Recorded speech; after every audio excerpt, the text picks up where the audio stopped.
ఓం జై శ్రీ మహాగం గణపతియే నమః. ఓం నమః శివాయ. ఓం జై శ్రీమాత్రే నమః. ఇవాళ మనము శ్రీ లలితా సహస్ర పారాయణములోని 26 నుండి 30 శ్లోకముల వరకు విని నేర్చుకుందాము. Today we will try to hear and learn slokas number 26 till 30 from Goddess Sri Lalita Sahasra Parayanam.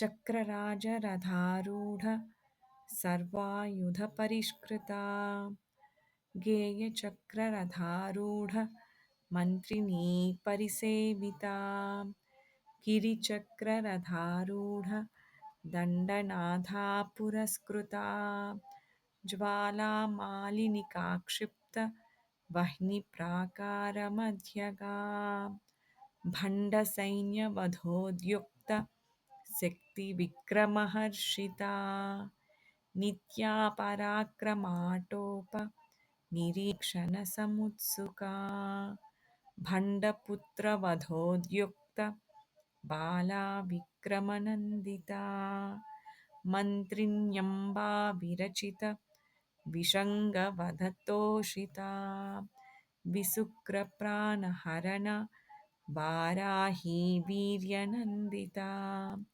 कामेश्वरमुखालोक कल्पित श्रीगणेश्वरा.